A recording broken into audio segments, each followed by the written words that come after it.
معلش ماما بس الاكل خلاص.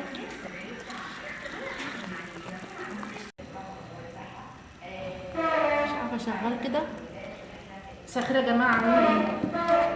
بصوا يا جماعه، انا شايفه شويه ناس كده بقالهم حبه طالعين كده على اللايف وطالعين على السوشيال ميديا وعلى التيك توك والكلام دوت، طالعين يقول لك ايه، احنا بنطبخ عظم. بص ده اللي بيقولوا عليه عظم. بص دي بيقولوا عليه عظم.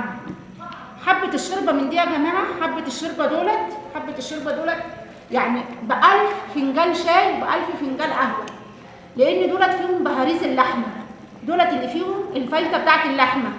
عشان انا اقول للجزار على ماسوره من دي لازم قبلها باسبوع او قبلها بشهر. النبي بحجزيها معايا ايه، بطلبيني في التليفون واحجزيها. ما بيطلعش الماسوره دي غير لما بيكون على واخده 2 كيلو لحمه او 3 كيلو لحمه مني. يعني الماسوره دي ب 30 جنيه بس هي تسوى اكتر من 1000 جنيه. هتقولي ليه ده عظم؟ لا عظم، بس هي اللي فيها فايده اللحمه، فيها من جوه النخاع دوت حلو للشعر، حلو للركب، حلو للعظم، حلو لكل حاجه. فالناس اللي بتروح تجيب العظم زي ما هي ما بتقول دوت، تروح تجيب العظم دوت كده وتقول لك اصل احنا اللحمه غاليه علينا، اللحمه غاليه علينا. لا، مش اللحمه مش غاليه عليهم يا جماعه، هم عارفين يعني ايه فايده العظم اللي هم بيقولوا عليه وبيجيبوه. انا لما بجيب ماسوره زي ديت اكني جبت خروف، ببقى فرحانه بيها خالص وبتصل بعيالي واقول لهم انا جبت ماسوره. طب اوعي تطبخيها يا ماما لما نيجي. عيالي يحبوا يشربوا الشوربه بتاعه الماسوره لان هي اللي فيها الفايده احسن من حته لحمه. يعني حد بص الشوربه بتاعتها عامله زي يا جماعه، بص الشوربه بتاعتها تلاقيها سمينه وجميله. والله العظيم انا ما بكون تعبانه اشرب الشوربه بتاعتها خلاص خفيت من الصداع ومن الاوجاع. عظم واجعني، ركبتي وجعاني، بنجيبها وبنطبخها.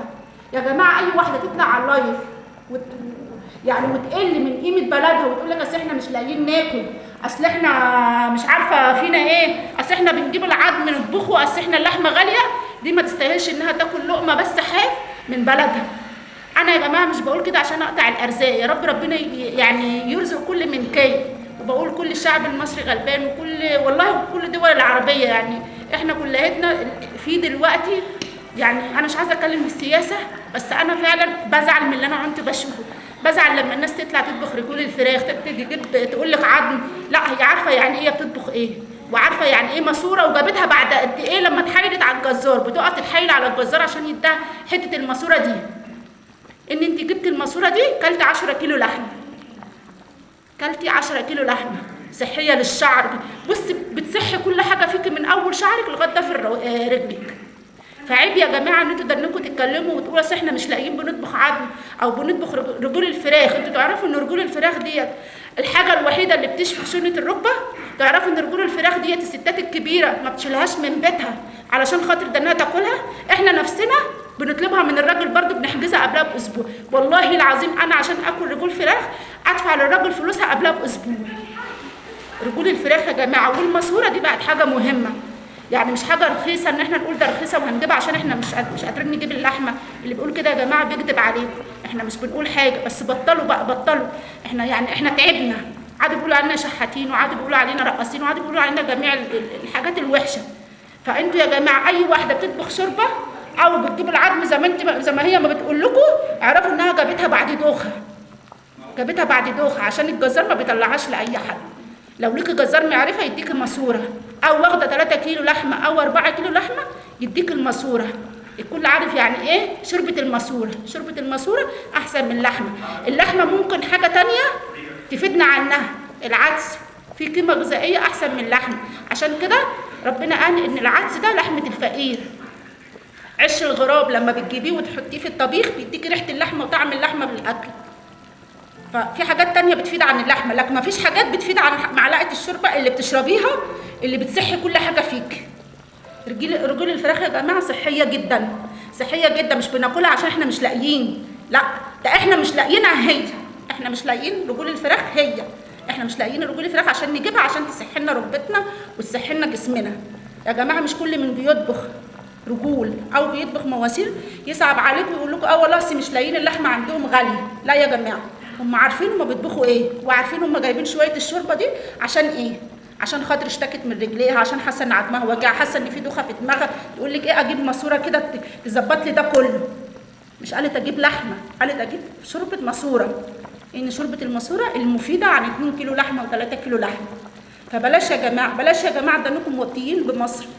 يعني بلاش تطلعونا وحشين قدام الناس، بلاش تطلعونا وحشين قدام الناس.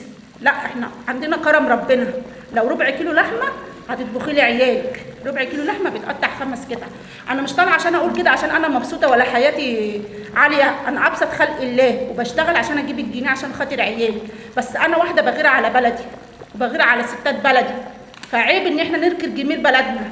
كفايه ان احنا قاعدين في بيوتنا محميين، وكفايه ان احنا قاعدين في بيوتنا لاقيين اللقمه. فبلاش يا جماعه تدنوكوا عشان خاطر داعم يدعمكم او اي حاجه تطلعوا ان انتوا تشوهوا صورتنا، ان احنا بناكل عظم، ان احنا بناكل رجول فراخ، وانتوا بتاكلوا احسن حاجه هي رجول الفراخ والعظم مش اللحم. والله العظيم اقسم برب العزه وحياه عيالي انا بعرف من الفراخ البيضاء بس باكل رجليها. الفراخ البيضاء ما باكلش لحمها، على راي جدتي عامله زي العيش الفينو، لا بتضر ولا بتنفع، لكن رجليها هي اللي بتنفع. كل الادويه وكل الفيتامينات بتصب في رجليها، علشان كده احنا بنروح نجيب رجول الفراخ وبناكلها عشان خاطر تعالج خشونه الركبه. برضو بنروح نجيب شويه الشوربه اللي زي كده اهو، اللي زي كده بنقعد نطبخها. انا دلوقتي مستنيه والله، قاعده جعانه مستنيه ان انا اكل الماسوره تستوي عشان اكل الشوربه بتاعتها. اكل حته ماسوره كده اهوت، احس بقى ان انا متظبطه وانام اكني كلت خروف. فبلاش يا جماعه والله العظيم بلاش، يعني بلاش اللي انتوا بتعملوه فينا ده. هنا بقى البسله، انا بطبخ كل حاجه ني في ني. بصوا هنا البسله، حتى الطماطم اهي، كل حاجه ني في ني. بصوا يا جماعه، حتى البصلايه على الطماطمايه على البسله اهي، طبعا عليها جزر والكلام دوت اهو اهو، كل حاجه ني في ني، ما بسبكش حاجه، يعني انا ما بسبكهاش ولا باجي ناحيتها. كل حاجه ني في ني يا جماعه. الاكل الني في ني صحي جدا يا جماعه ومفيد للجسم. بصوا هحط لها كمون اهو، احط لها فلفل اسمر،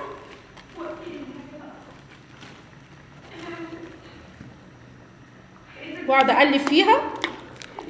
وبعد ما تتهمك شويه في الطماطم هزود لها شويه شوربه، والشوربه تبقى اكنك طبخها بلحمه، يعني لما تحط عليها شويه شوربه اكنك طبخها بلحمه. وني في ني صحيه جدا يا جماعه للمريض وكل حاجه. فانتوا يا جماعه مش تضعفوا قصاد اي حد بيدم في بلده، او اي حد يقول لك اصل احنا جايبين عظم او جايبين رجول فراخ عشان ناكلها عشان احنا مش معانا. مش هطول عليكم اكتر من كده. يلا الف وهنا يعني على قلبكم وعلى صحتكم، يا ريت ما اكونش يعني ضايقتكم في حاجه. يلا سامعني.